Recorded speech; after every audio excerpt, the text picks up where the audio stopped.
و رحمت الله و برکاته. عاشقان مدرسه محمدی و بندگان خدا و مخلصان و شیفتگان حضرت امام اعظم، همه شما را اولا به این روز مبارک شادی، روز عبادت و بهترین روزهای هفته تبریک و تهنیت میگویم. از پروردگار مهربان برای شما و خاندان شما تن صحت و عمر دراز و رزق فراخ و خلاصی از غم و درد خواهانم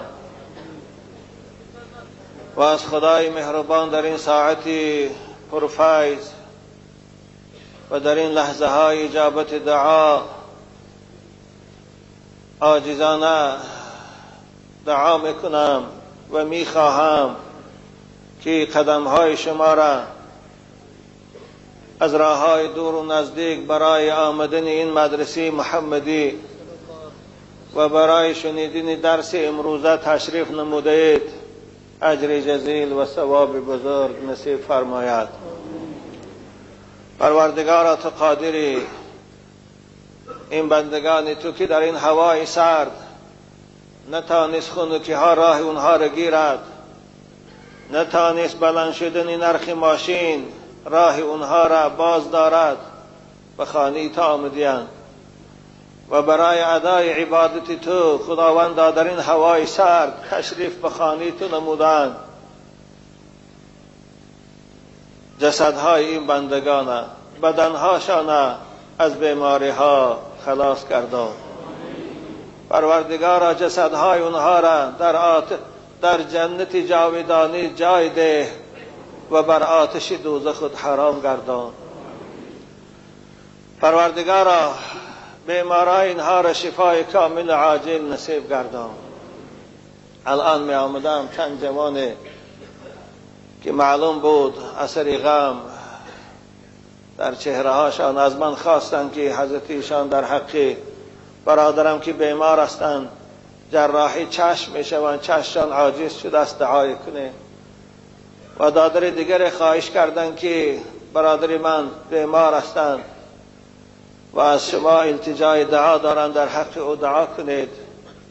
و این چنین امروزها برادر عزیز ما که هر جمعه در محراب همراه ما بود، قریب 5 سال و 6 سال بود که او از این محراب رسول اکرم از پهلوی او کنده نبود، اما مع الاسف 2 جمعه باز از سبب بیماری جگر برادر عزیز ما ملاحق داد آمدن میتانند، خیلی ضعیف شدیند. پروردگار در حق اون کسان دعا کنیم. خدایا تو قادری، این بیمارایی که از ما امید دعا دارند و خصوصا برادر عزیز ما ملاحق داده و این چنین اکای حاجی محمد رجب کنم بیماری کشید ایستادیان، پروردگارا اینها را شفای کامل عاجل به حرمت دستی برداشتی این بندگان و این جوانای زیبا، این طفلکای خرسال، خدایا اونها را شفای کامل نصیبشان گردان.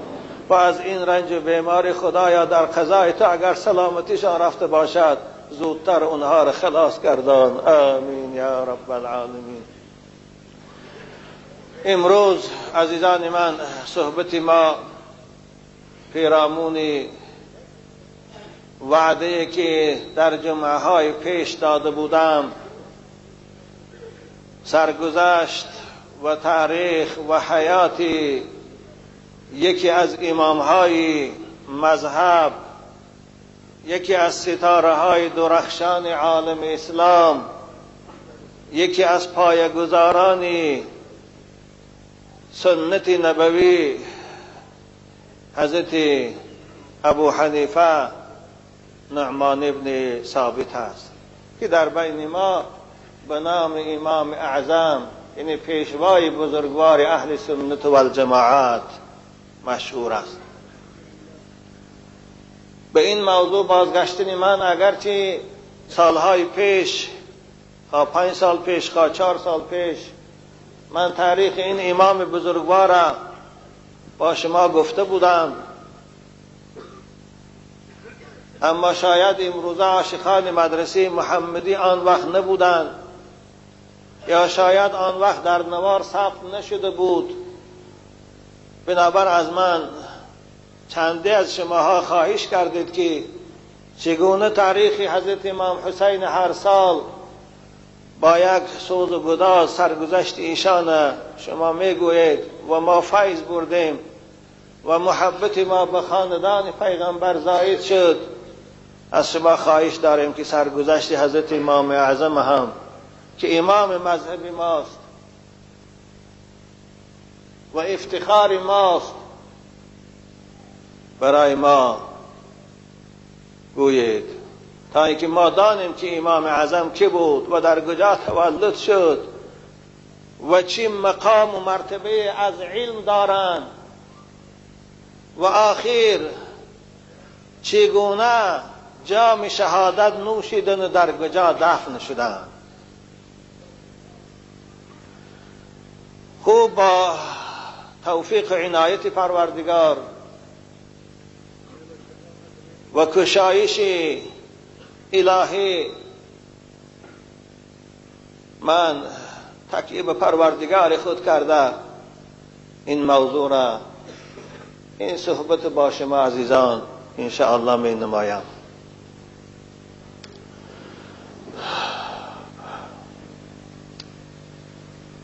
خوب اگرچه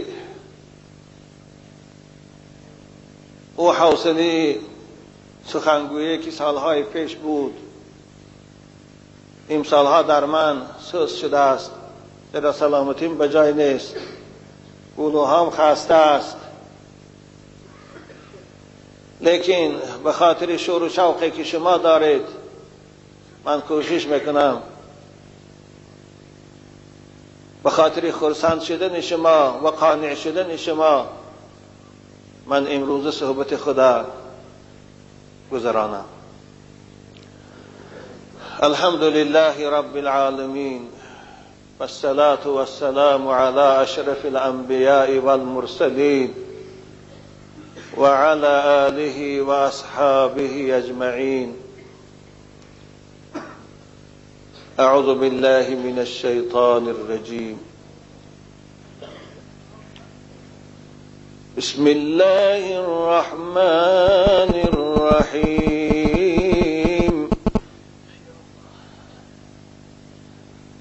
والسابقون الأولون من المهاجرين والأنصار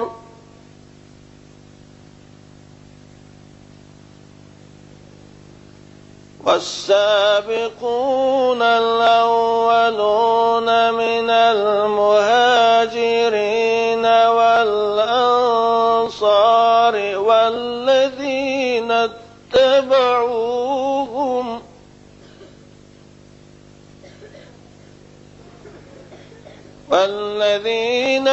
اتبعوهم بإحسان رضي الله عنهم ورضوا عنه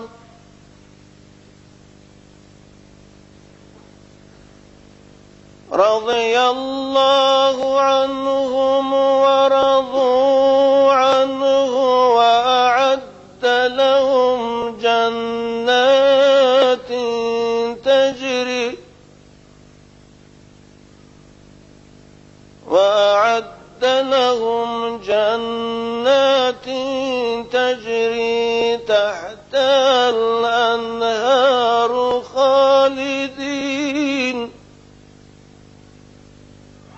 خالدين فيها أبدا ذلك الفوز العظيم.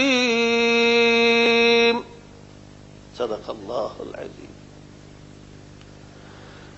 این آیه مبارکه بیان فضیلت و مرتبه و مقام را که اصحاب بزرگوار پیغمبر دارند و این چنین بعد از آنها تابعین و تبع تابعین دارند بیان می سازد. در باب فضیلت اصحاب جمعه‌های گذشته صحبتی داشتیم، اما میخواهم این آیه را استدلال کنم چگونه که اکثرین محدث ها و مفسران و فقها دلیل قرار میدهند به این آیات افضلیت تابعین و تبع تابعین را، والذین اتبعوهم باحسان. خداوند در این آیات فضیلت و مقام و مرتبه تابعین را بیان میکند که حضرت امام اعظم ابو حنیفه از جمله تابعین هاست. اینها کسانی هستند که خداوند خود وعده کرده است که من از این بندگان خود راضی هستم و اونها از من راضی اند. اینها کسانی هستند که خداوند براشان در بستان سرای بهشت قصرهای زیبای آماده کرده است و در نزد قصرهای اونها جویبارهای روان و اینها جاودان در بستان سرای جنتند. ذلک الفوز العظیم. این است غلبی بزرگ، این است سعادت بزرگی که این بندگان خدا به دست آوردند.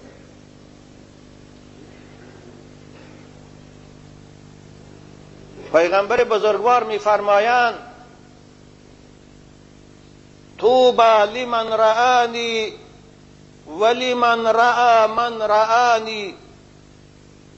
خوشا به حال کسانی که من دیدند، اصحاب پیغمبر، و با من ایمان آوردند و در مجلس ها از صحبت من بهره مند گشتند. خوشا به حال اونها.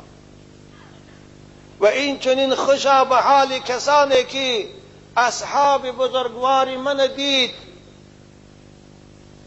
و از تماشای اونها از صحبت اونها بهره مند گشت. اینها تابعینند. حضرت امام اعظم از جمله این گروه هست عزیزان من که اصحاب پیغمبر بزرگوار دید.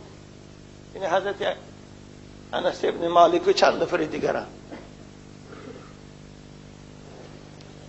بنابر از این حدیث رسول اکرم که حدیث بخاری است، مقام و مرتبه تابعین معلوم می شود که رسول بزرگوار اونها را مکافاتشان توبا گفتند، خوشا به حالشان گفتند. و این چنین برای فضیلت و بزرگی حضرت امام اعظم حدیث دیگر رسول اکرم که خیر القرون قرنی ثم الذین یلونهم گویاست. بهترین انسانهای عصر من است همون کسانی که ایمان آوردند در صحبت من، و بعد از اونها بهترین مردم تا روز قیامت کسانی هستند که بعد از عصر من آمدند. حالانکه حضرت امام اعظم رحمت الله علیه این از گروه دوم است، یعنی بعد از عصر رسول اکرم در میدان علم، در میدان اجتهاد چون ستاره درخشان نمایان شدند.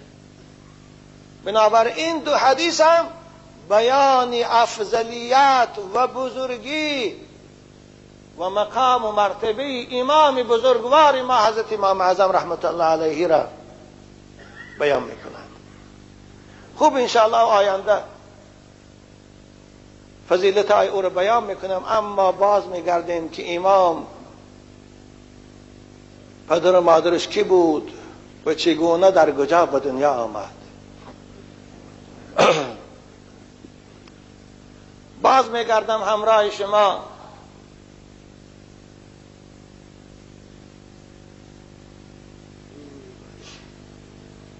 به عصر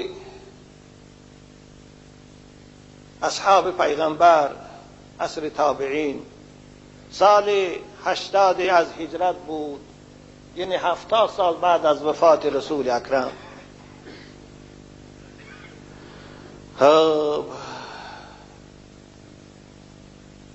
روز در راه یک جوان زیبای فقیر حال اما سیمای صالحی و پرهیزگاری در چهرش نمایان بود،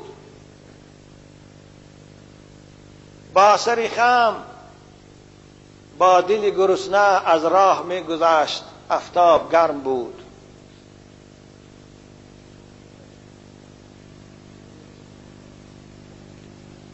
در پیش راهش سیب سرخ پیدا شد.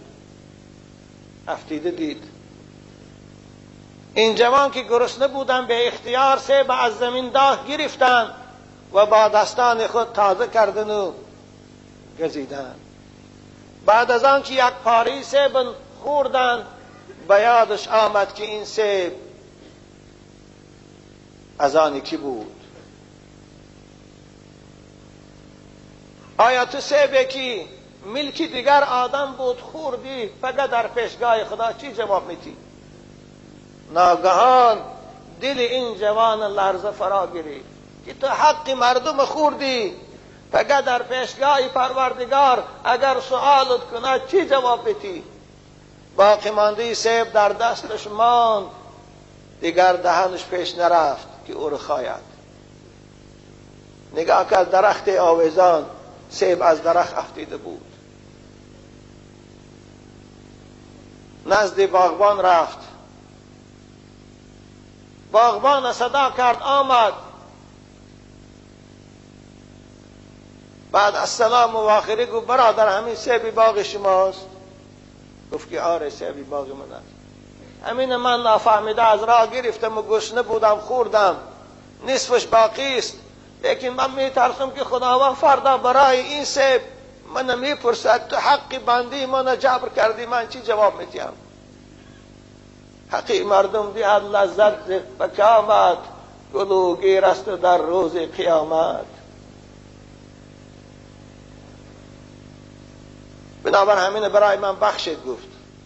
اما باغبان که او هم بندی خدا ترسه بود گفت برادر این باغ از آن من نیست، این سیب ملکی من نیست، من فقط یک پاسبان هستم و باغ درختها را نگاه میکردگی، من حق بخشیدن ندارم.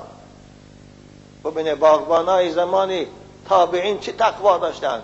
امروز باغبانای ما از صاحب باغ خدمت نیمی حاصل می فروشن خبر نمیشن. او چی زمانی پاکه بود، چی زمانی نور بود. این کس گفتن، این جوان گفتن صاحب باغ در کجا میشیند؟ گفتم فلان کوچه میری دروازه خانه است، حولی اطرافش دیوار دارد، ان همون خانه صاحب باغ است. این جوان رفتن با یک بدنش لرزه فرا گرفته بود. ترسش از این بود که فردا در پیشگاه خدا چی جواب میدیم برای این پاره سیبی که به ناحق خوردن. خدا رحمت کنه اونا را چه آدمی بودن. دروازه را تق تق کرد. لحظه پس از داخل دروازه یک مرد آمد، خیلی زیبا ثروتمند. السلام علیکم سلام کرد. او جواب سلام گرداند. بعد از آن گفت خدمت چی، برای چی آمدی؟ این جوان سیب نشان دادن. گفتن همین سیب باغ شما بوده است، من همین از راه گرفتم و نافهمیده خوردم، نیمش خوردم. بعد از آن به یادم رسید که این حق مردم است، خدا فردا من پرسد من چی جواب میدیم؟ بدنش میلرزید. بنابراین خواهش دارم که همین نیمی سیبی که من خوردم برای من بخشید، من نیمش دستم است. صاحب باغ دید که این جوان خیلی جوان زیباست، اما ترس خدا آنقدر او را بدنش میلرزاند که صاحب باغ حیران شد. که می ایستاد و تماشا کرد. در چهره زیبای او، نورانی او پسند گفت به شرط من این سیب برای تو می بخشم که یک خواهش دارم، خواهش من اجرا کنی. این جوان حیران شدن او چی خواهش باشد. خوب دیگر راه نداشت، گفت میلش هر چی باشد شما با من گوید، من اجرا میکنم، اما همین حقی خوردگی من شما راضی شوید. او مرد گفت خواهش من همین است که من یک دختر دارم، لیکن نمیخوام شما را من فریب کنم. پیشکی باید گویم که او را چشماش نابیناست، گوشاش ناشنواست، گوشاش کر است، زبانش گنگ است، پاهاش شل است. اما دختری من به حدی کمال رسیده است، 18 19 و 20 رسیده است، میخوام او را شوهر تیم. هیچ کس او را نمیگیرد، برای همین من میخوام شما همین دختری من گیرید، من از بحری حقی خودم میگذرم. وقتی که این جوان با این زیبایی و بزبلگی این سخن شنید، گویا اینکه یک کوه در بالاش افتیده باشد، حامتش خم شد. یا الله، چشماش کور باشد، گوشاش کر باشد، زبانش گنگ باشد، بالا این با راه گشته نتاند، من او رو چی کنم؟ حیران شد. اگر نگوید نمی بخشد بگه پیشگاه خدا دی جوابگری. بنابر این جوان در ترازوی عقل خود انداختن، گفتن این غم دنیا رو تشویشش و عذابش اندکیست، میگذرد 5 سال و 10 سال و 30 سال، اما عذاب آخرت جاودانی است. بنابر هر چی باشه من عذاب این دنیا رو به خود قبول میکنم و از عذاب آخرت خود خلاص کنم. بنابر گو که خواهی وقتی که غیر این دیگر چاره نداشته باشی، من راضی هستم. او مرد خوشحال شد. خب لیکن این جوان گفت که من خانه الان ندارم، من خانه برادرم تو زندگی میکنم، من خانه ندارم. گفت که خانه نداشته باشی، من برای تو شب جای خواب آماده میکنم تا وقتی خانه دار شدن تا رو خفتن تو خواه مسجد ببیا. این رفت مسجد، نماز شام خواند، خفته نخواند، دیگر بلا زهر میفراش. در فکری در خیالی که به این عیالی مظلم چطور رفتار کنه، چطور معامله کنه.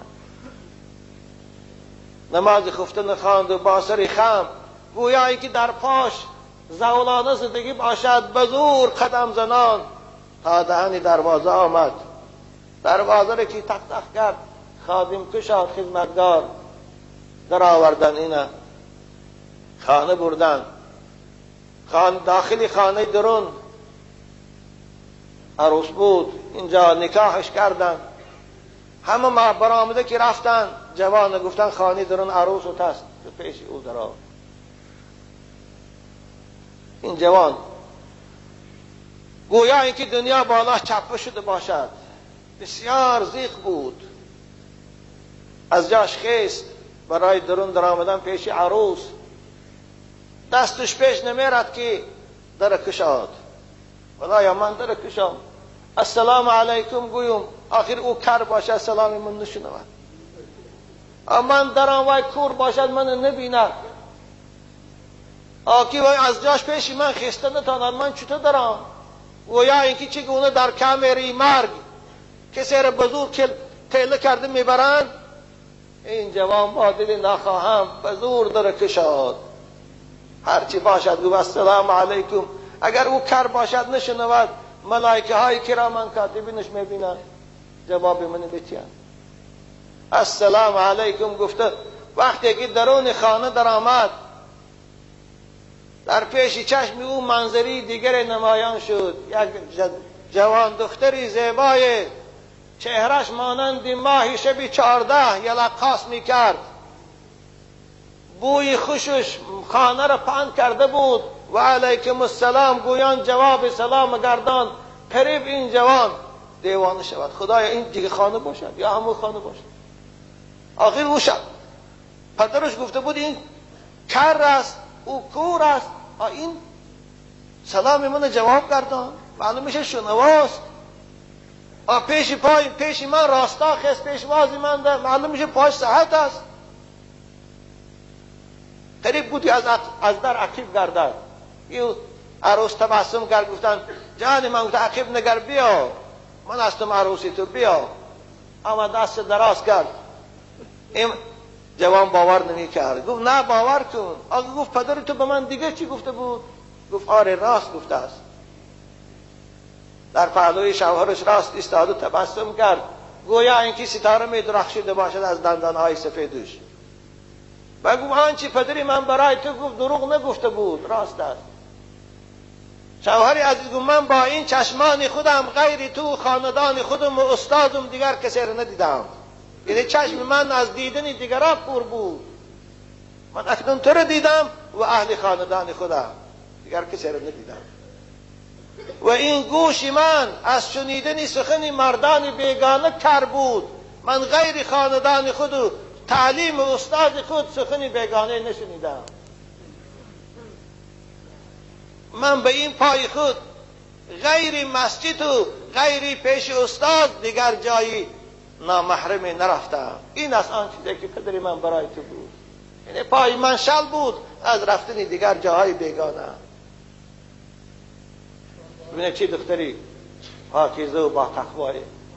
پدری من چند بار بایها و ثروتمندها خواستگار موندن، اما اونها را راضی نبود.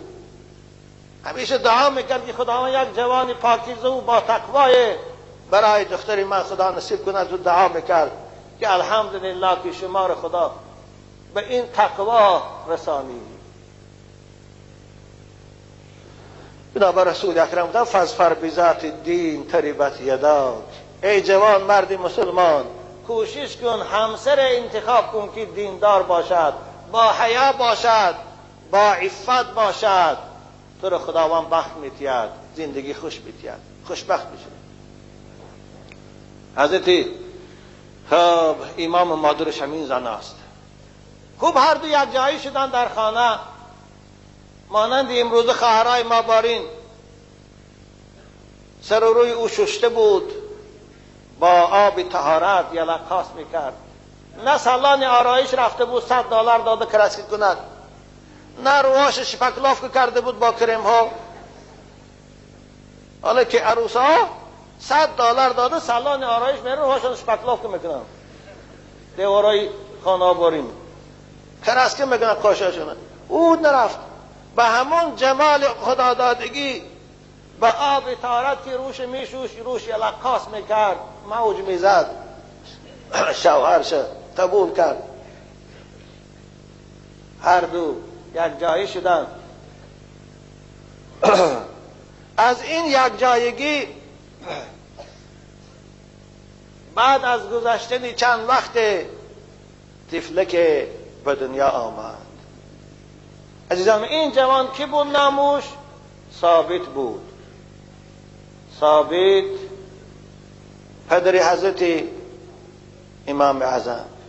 فرزند به دنیا آمد و نام این فرزند خدا نعمان گذاشت.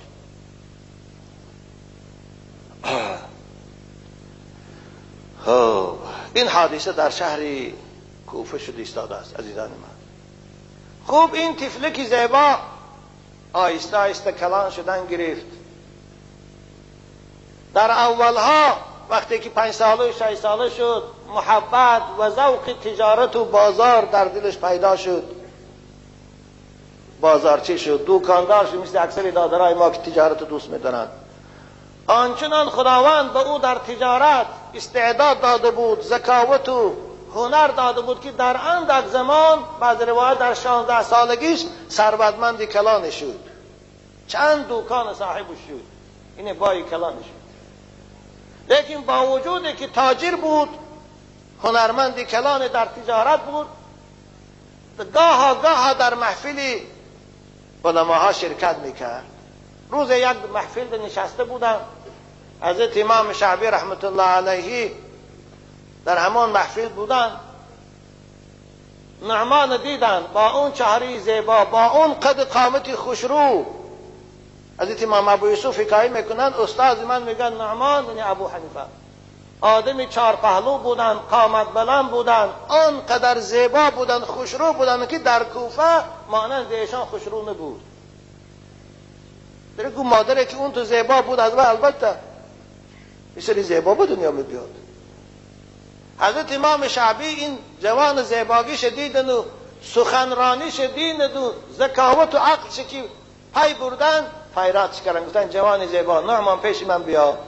آمد گفت که من بسیار در ذکاوتی تو، در استعدادی تو، در سخنرانی تو مفتون هستم.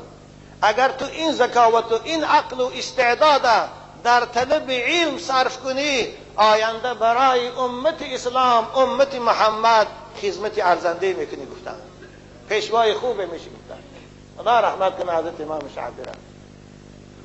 این الهام الهی بود. همین سخن شعبی در دل حضرت امام اعظم این نعمان تأثیر کرد و تجارت خود سوست کرد. گفت خدمتگاراش ادامه دادن، خودش حلقه عالم ها رفت، اکن مدرسه رفت. در اول حضرت علم نحو و صرف و علم هایی که برای نوخانا ضرور بود همش از خود کرد. یک بار محبتش و عشقش در علم کلام زائد شد.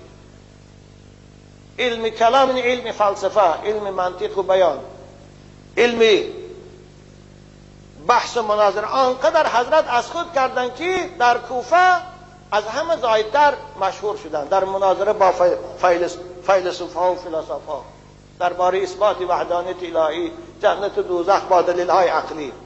تمام مناظره های علمی متکلمین حاضر میشد، حضرت با دلیل و برهان در مناظره ها غالب می آمد. این آوازش در شهر کوفه هم مجاد و عراق در بصره در پنج حتی شهرهای دیگر حضرت مناظره می رفتند. و بار حضرت در نماز بودند، به خود اندیشه کردند که من در علم کلام اینقدر شهرت پیدا کردم، اینقدر مهارت دارم، همین علم من علم است که اصحاب پیغمبر و دوست می داشت طرفداری کرد. حضرت کردن دیدن یکم از اصحاب پیغمبر در این علم بحث نکرده بود، در این علم رغبت نداشت. حتی صحابه های پیغمبر و بزرگان تابعین این علم سرزنش میکردند، حتی خواندنش حرام اعلان کرده بودند. بنابراین گفت برای چی؟ نعمان خود عام تو در ثانی مجلس حضرت امام حماد رفت. حماد استاد حضرت نعمان است. عزیزان من، مجلسی اون کس رفتن، روز نشسته بودن در صحن مدرسه، یک خانم آمد. این قضای الهی خودش چگونه تیار میکنن. یک خانم آمد، ملا بچه ها بیرون صحبت داشتن، از ایشان پرسید که داملاها شوهر من میخواهد زنش 3 طلاق کند بر وجه سنتی، همین آدابش چگونه است؟ یعنی 3 طلاق به طریق سنت واقع کناندین چگونه می شود؟ من برای پرسیدن نزد شما آمدم. این منطق دانا و بلاغت و فصل عاجز شدن. حضرت امام اعظم هم همونجا بودن. این کس هم چی جواب داده نتانیست. این فلسفهش و علم منطقش بکار، علم اصولش بکار، معانیش بکار در بلاغتش. ثانی با این عیال گفتن، خواهری از گفتن تو درون مسجد حضرت امام حماد نشستیان، از اون کس سوال تا جواب شگیر، بعد از آن بیا به ما بگو. من در آمد نزدی حماد، سوال خود جواب شگرفت، برآمد به طالب علما، بعد از آن فهماد. حضرت امام اعظم گفتن نه این شرمندگی است. گفتن یک همین مسئله رو که من ندانم، مناظره های من آوازش به دنیا پنج شده، همین مسئله رو که ندانم عیبت. من گفتم همه علم می پرتام اکن، فقط فقه بیاموزون، فقه حدیث. بنابر از مجلس حضرت حماد دور نشد.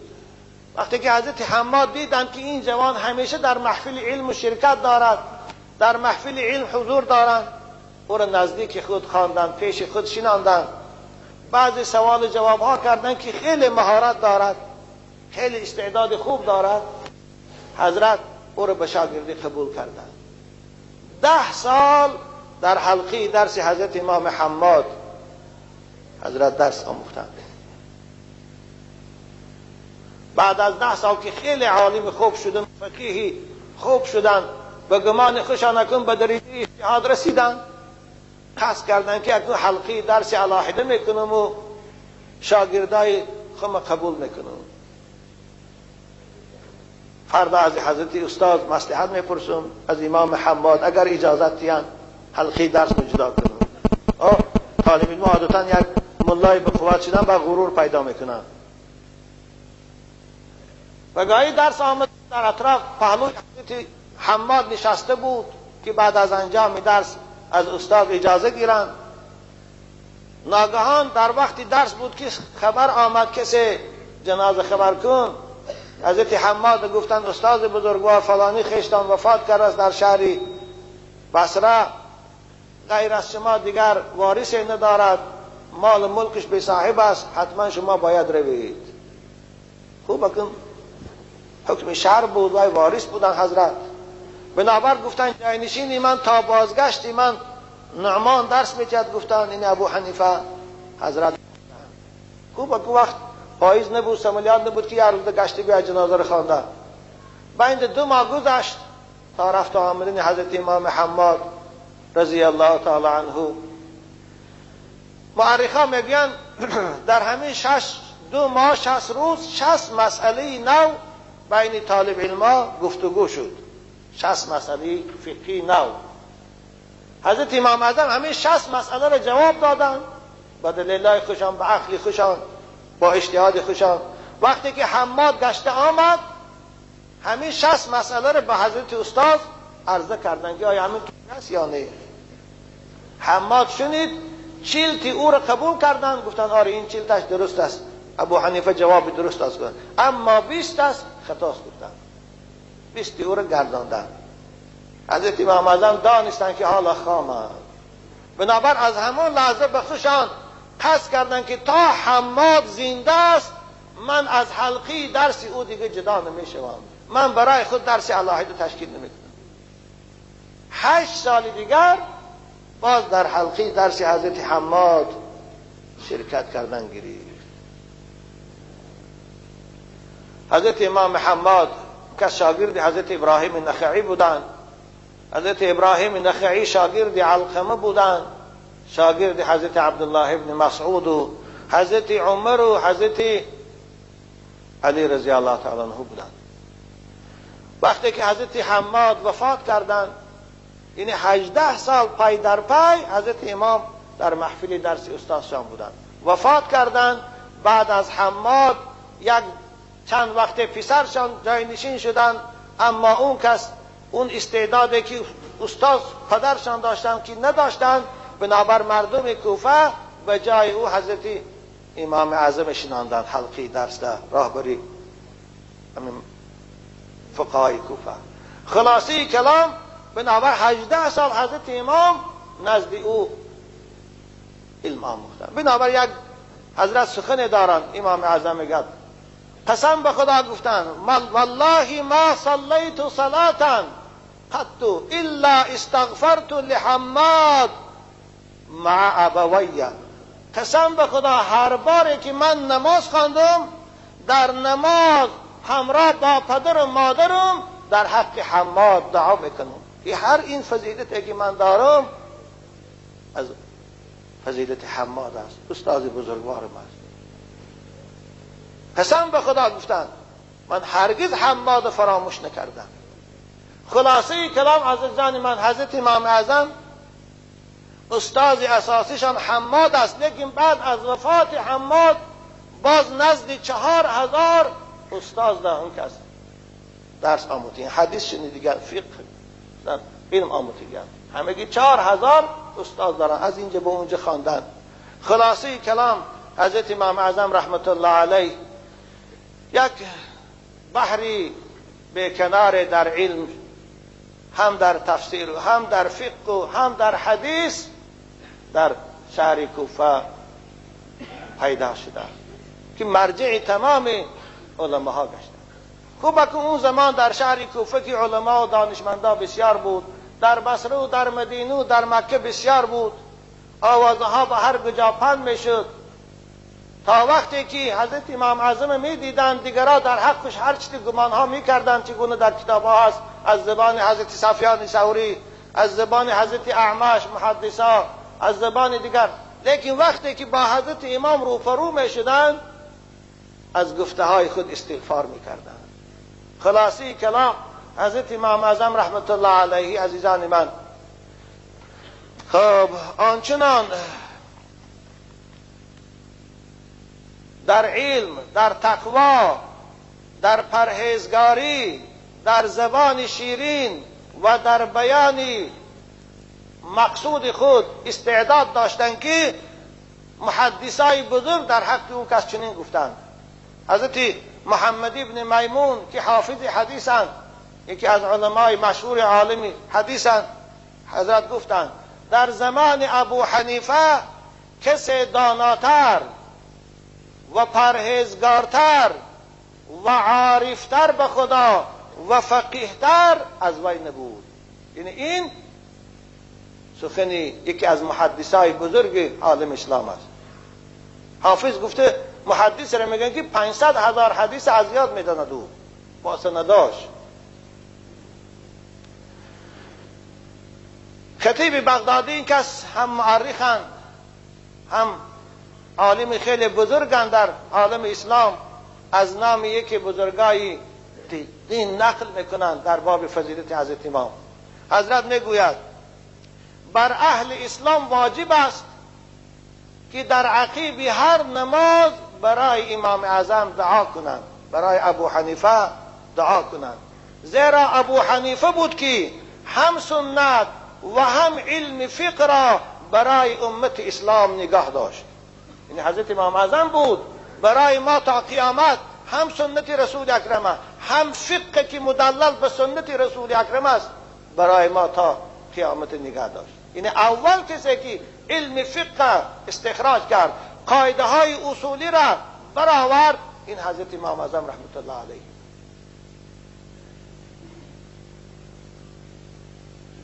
خدا رحمت کنه. حضرت عبدالله ابن مبارک کس محدثان، امام اهل حدیثان، مفسران، بار نشسته بودند، کسی در نزد حضرت عبدالله ابن مبارک امام اعظم ایراد گرفت، یعنی تنقید کرد، مثل که بعضی ملا بچه های بی سواد ما به آدابانه چه گفت نشان نمیدانند در حق بزرگان زبان میکشایند. حضرت امام اعظم یگان گپی به آدابانه گفته بود که حضرت عبدالله ابن مبارک میگه در غضب شد، گفت ای وای بر تو، آیا زبان به تهمتی مرد میکشایی که 45 سال 5 وقت نماز را با یک طهارت خوانده است؟ از این سخن حضرت عبدالله ابن مبارک معلوم میشه حضرت امام شبها خواب نداشتند، فقط خواب اون کس پیش از زوال بود، 1 ساعت پیش از زوال خواب میکرد، همین خستگی طهارت برای پیشین فردا با ساعت 11 بودن میگرفتن. تو گفتن زبان تن در حق انسان میکشه که 45 سال با یک طهارت 5 وقت نماز خوانده است. تو زبان تن در حق آدمی میکشایی، گفتن که 30 سال وی افطار نکرده است روزانه، و این فضیلت و علمی که من دارم از فقه همه از دسترخوان اوست. تو درباره وی گمش نگفتن بدبخت حضرت عبدالله ابن مبارک. بنابر خدا رحمت کنه، حضرت ابن مبارک میگفتند که در روی زمین در زمان ما فقیه‌تر از ابو حنیفه کسی نیست. فضیلت حضرت امام اعظم. حضرت سفیان ابن عیینه، سفیان ثوری، اینها در علم حدیث امیرالمؤمنینند. حضرت سفیان ابن عیینه میگوید ما مقلت عینی مثل ابی حنیفه، قسم به خدا که چشم من در روی زمین مانند ابو حنیفه بارین عالمتر و پرهیزگارتر کسی را ندیده است. ببینید حضرت سفیان ابن عیینه این کس محدثند، استاد بخاری اند. حضرت سفیانی ثوری که امیرالمومنین در علم حدیث درباره حضرت امام اعظم چنین گفتند: ما کان ابو حنیفه افقه اهل الارض. ابو حنیفه فقیه ترین آدم های روی زمین بودند در زمان خود. این سخنی حضرت سفیانی ثوری است. ابن حجر حیتمی خدا رحمت کنه آورده است. خدا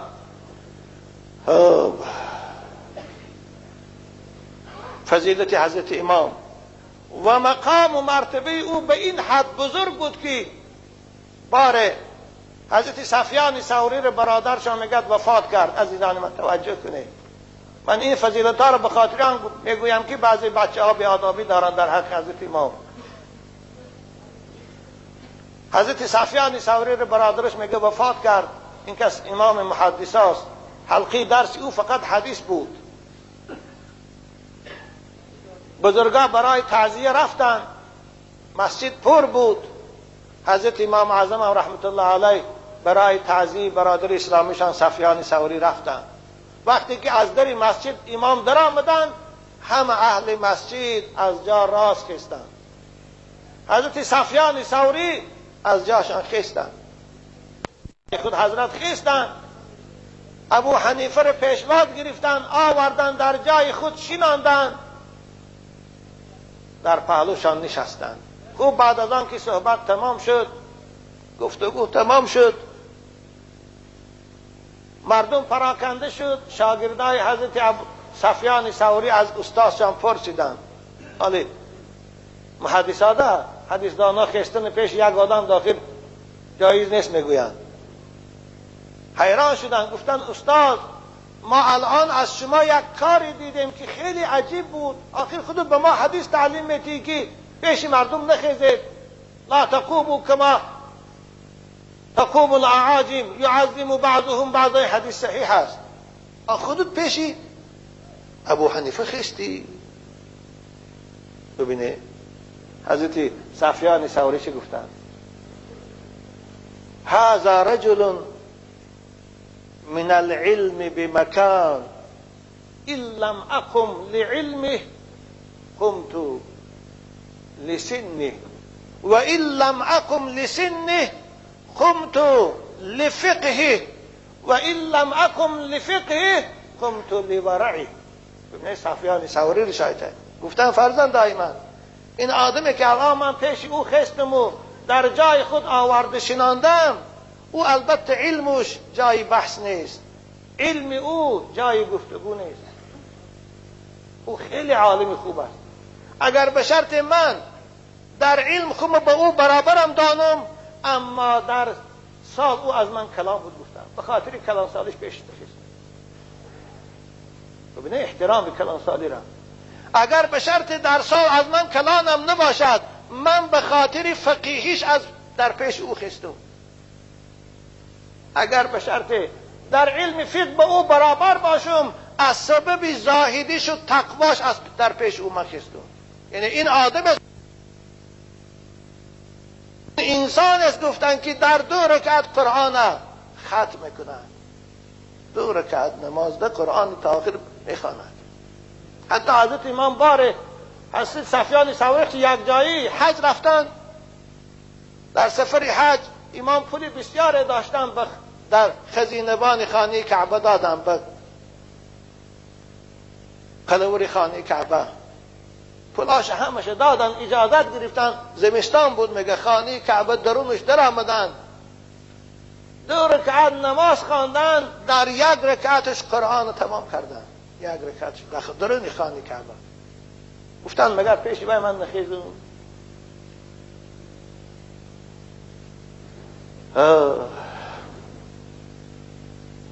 اعمش کی محدثان، خیلی محدثی بزرگن، این که از خدا رحمتشان کنند، رحمتشان کنند.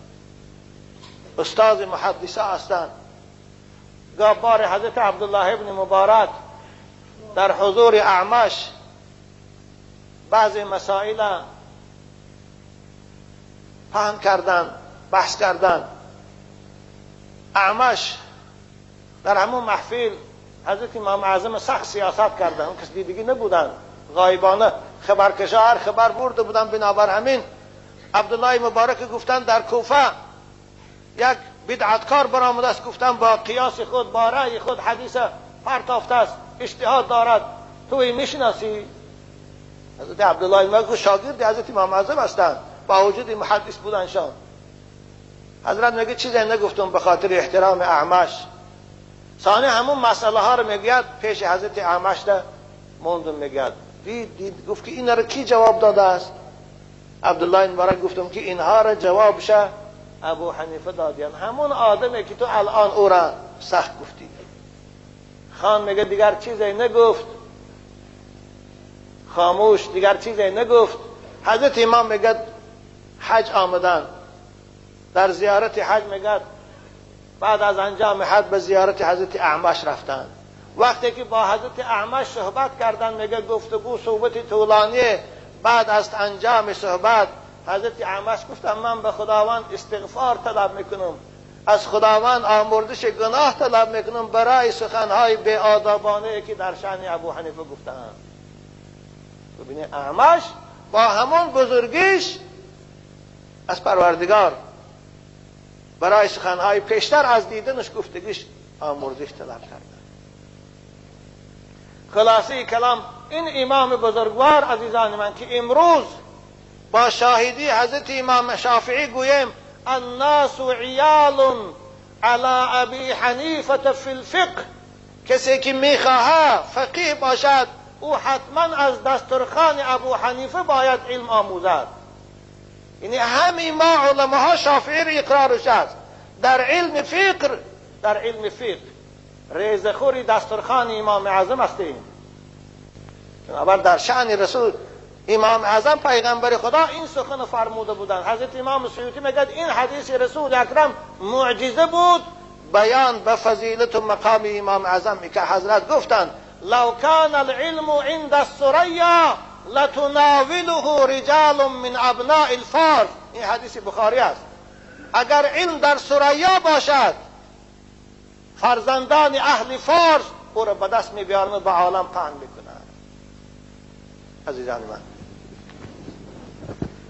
حضرت امام اعظم آنقدر زاهد بودند، آنقدر با تقوا بودند که فقط از کسب خود اوقات هرگز هدیه و تحفه پادشاه ها و حاکما را قبول نمی کردند.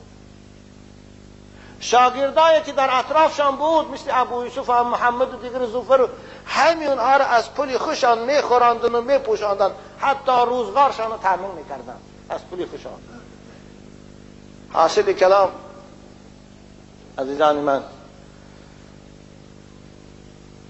منصور خلیفه عباسی که کنیتش ابو جعفر است خلیفه شد. بعد از آن که قاضی شهر بغداد وفات کرد به جاش خواست که قاضی نبی تعیین کند. علماء مشورت دادند که این قاضی ابو حنیفه است.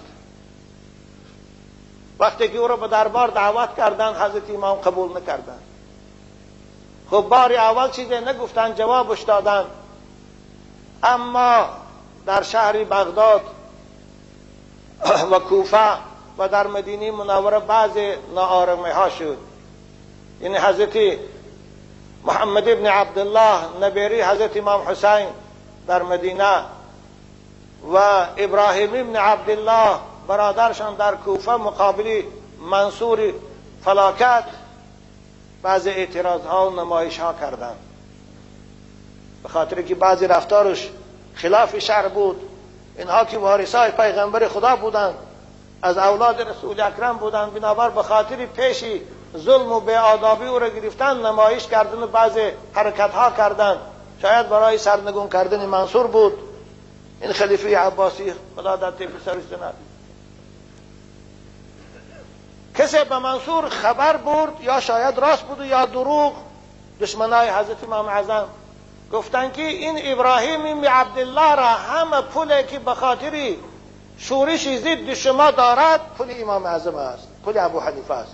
این ابو حنیفه پولهاش در اختیار او داده است و او یرا خریده است مقابل شما.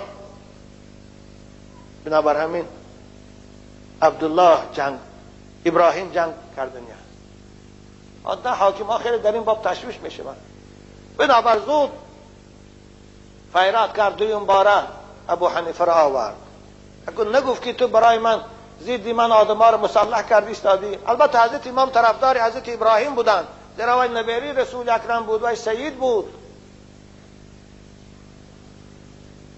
نگفت که تو اونا را به مقابل من مسلح کردی استادی، نگفت، زیرا که می ترسید از این گپ. بنابر مجبور کرد که قاضی میشوی. در دارالخلافات بغداد قاضی القضات مقامش به کله میگیری منصب شد. حضرت امام اعظم گفتن نه، من لایق قضیگی ندارم، من به کله نمیگیرم. منصور آخر قسم خورد که یا به کله میگیری یا حبست میکنم. گفت که نه، من همه حبست تیار هستم، اما من قاضیگی را به کله نمیگیرم، من طاقتی پیشگاه خدا جواب دادن ندارم. گفت منصور همین روز میپایید، امر کردن حضرت امام زندان کردن. این سن 70 سالگیشان بود عزیزان من، که وقت هم تنگ شده بود است، موسفید شده بودند، از کثرت ریاضت و عبادت خیلی لاغر و خراب و نحیف بودند. زندانشان کردند. خب اهل شهر معلوم شد که ابو حنیفه به خاطر سرکشی از فرمان امیرالمومنین حکم به زندان شد. خوب دیگر علما هم چی میگفتن؟ وقتی که امیرالمومنین سرکشی کردی این خوب نشد، بنابر همه سکوت کردن. بعد وقتی منصور فرمان داد در زندان هر روز 10 تازیانی سخت امام میزنی. زندانباناش فرمان داد که در زندان به او آب و خوراکی نمیتید. او که امام که اوقات هم نمیخوردن، حتی همون آب هم ندادن شد. هر روز 10 تازیانه میزدن، بدناش خونشار میشد، در کوچه های شهر میگردانیدن شد. این از جزای کسی که از فرمان امیر رو گرداند. آخرش جسد حضرت امام خونشار شد، 100 تازیانه زدن، بدناش و پاهاش هم مشکفید. حضرت امام به پروردگار مناجات کرد که خدایا از این دست ظالم من خلاص کن، من دیگر طاقتی این رنج او ندارم.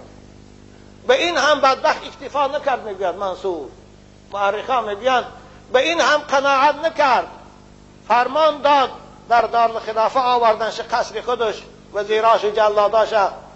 امام اعظم که ناتوان شده بود، بدناش همش مجروح بود و خونشار، بگید کاسی آب زهر انداخت منصوری بدبخت خودش، مجبور کرد امام نوش. حضرت امام گفتن این زهر است، من نمیخواهم به خودکشی به خودم یاردم کنم و در پیشگاه خدا جواب تیم، من هرگز نمینوشم. فرمان داد منصور در پیشش غفت آندن، حضرت امام غلط آندن، دهنش جلاداش کشادن و کاسی زهر انداختن. وقتی که حضرت امام سر دادن، قید زهر جگری حضرت امام پاره کرده بود، سر به سجده گذاشتن، در حالت سجده سبحان ربی الاعلی گفته بودن که جانشان از بدن برآمد و افتاد. انا لله و انا الیه راجعون. یعنی حضرت امام جام شهادت از دست این ظالم نوشیدن. هم مقام عالی علمای امت، فقیه امت، هم مقام شهادت حاصل کردن. خلاصه کلام فرمان داد جسد امام بره در زندان پرتایی، با وجود مردش نداد، با زندان بردن جسد بیجان امام لاغر و ناتوانه. اما از زندانبانها 5 نفر به یک دیگر مصلحت کردن، این چی لازم است؟ براریم تیم صاحب باشه. خلوت شبانه قریب صبح برآوردن جسد حضرت امام از زندان. 5 نفر از زندانبانها به وارثاش دادن. یک پسر داشتن حضرت امام حماد، دیگر فرزند نداشتن. فرمان داد که ایجاد خبر نکنه جنازه شان، مانند که حسن البنا را در مصر هم تو کرده بودن. اما گویا این که حضرت حسن عماره که قاضی شهر بغداد بود و شاگرد حضرت امام بود، میگوید وقتی که من امام میشستم، عبدالله واقدی میگوید آب میریخت در بدن حضرت نازک، آنچنان خراب و لاغر بود، میگوید بدنشان دستمال میکردم و آب دیدم میریخت. گفتم که ابو حنیفه خدا تو را رحمت کند، این اشکمه بود که 30 سال است که افطار نکرده بود. این پهلوی تو پهلوی بود که 45 سال این جانب بالای بالش خواب نرفته بود. اکنون به پیشگاه پروردگار خود رفتی راحت بکنی.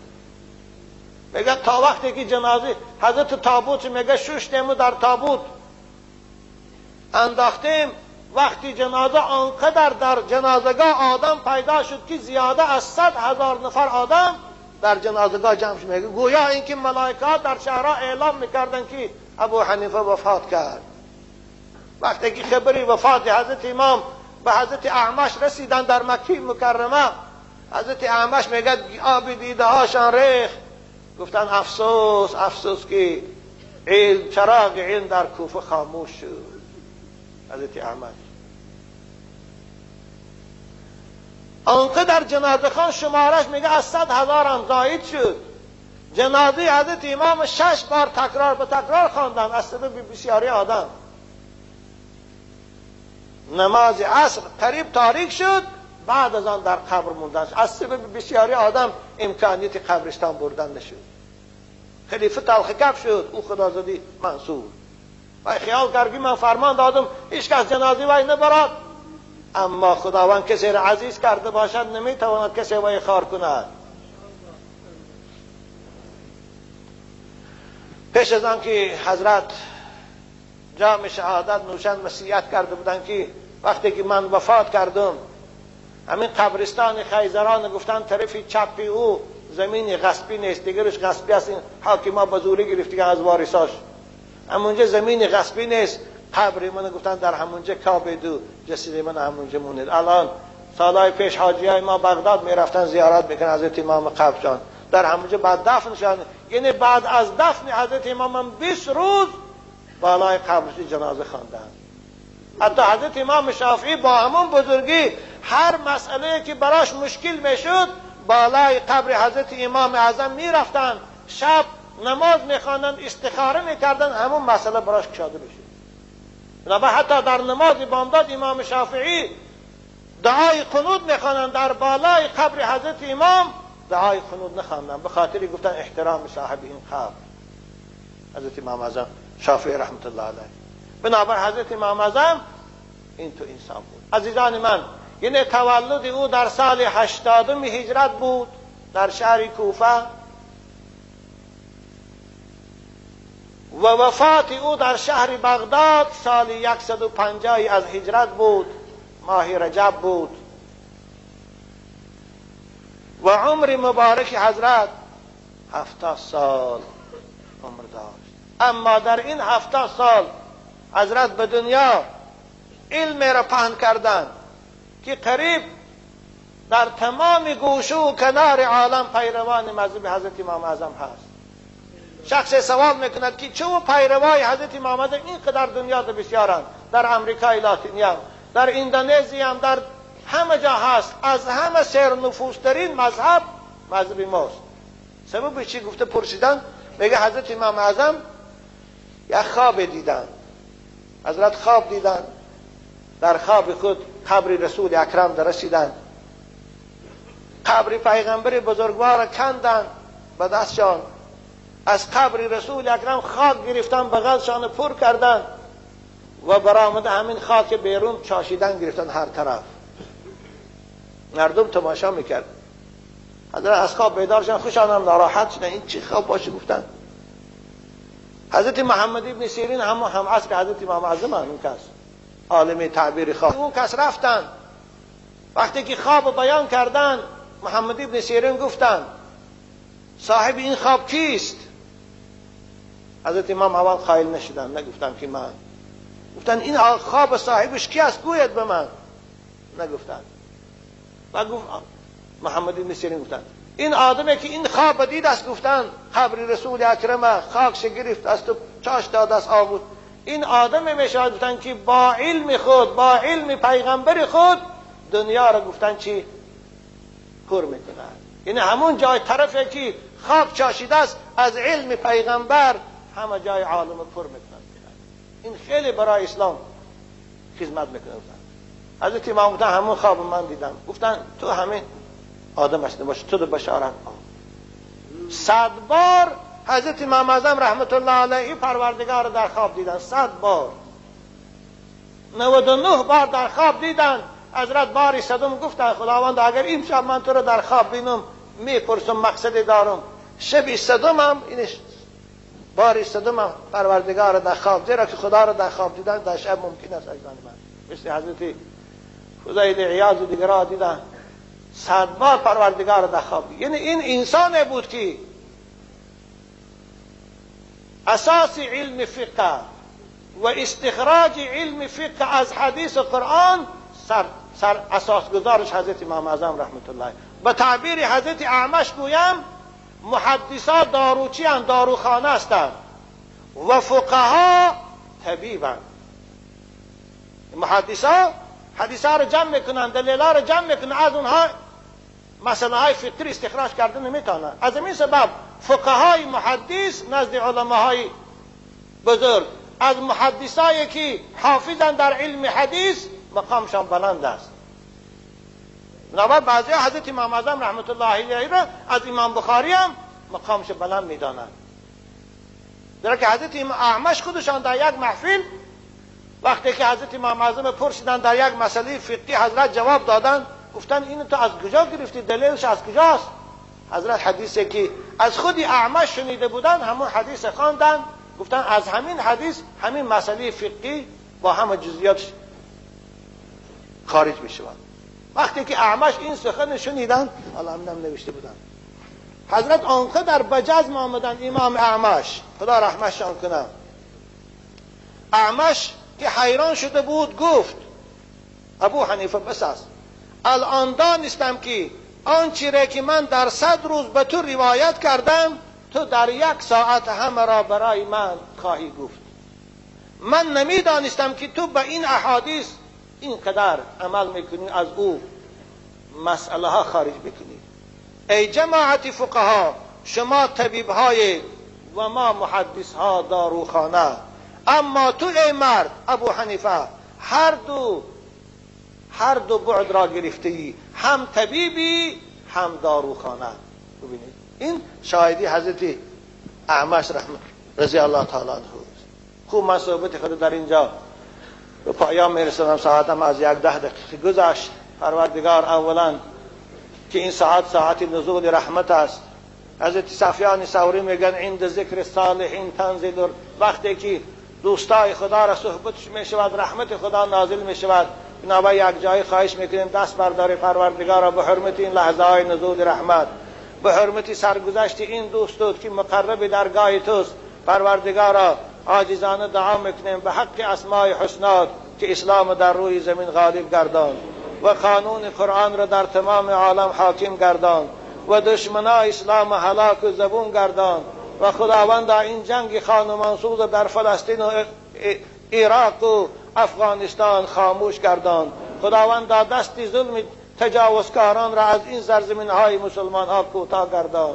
پروردگارا بیمارا را بار دیگر دعا میکنم شفای کامل عاجل نصیب گردان و به فرزندار فرزند صالح نصیب گردان و مسافرایی که امروزها دور از وطن هستند و به خاطر نفقی اهل و عیال خدمت میکنن، خدایا اونها را در مسافرت ها سلامت دار و بعد از انجام سفر سالم به خاندانشان بازگردان.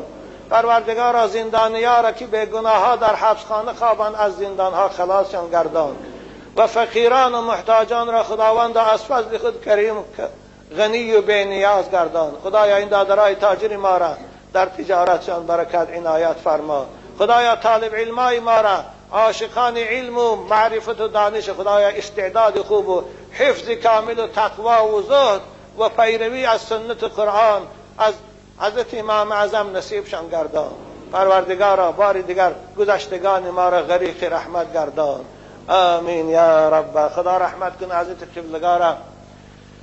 کدام وقتی در سالایی که بچه ها نو برآمده بودن نهضتی ها، خدا نگهشان دارد، در قرغان تپه یک محفلی کلانی بود، نمیدانم جنازه کی بود یا توی بود، حضرت ایشان عبدالرحمن بودن، حضرت بزرگوار استاد ما حاجی داملا محمد جان بودن، با آقای ملا سفرعلی در قراتقین در قرغان تپه داملا سفرعلی بود.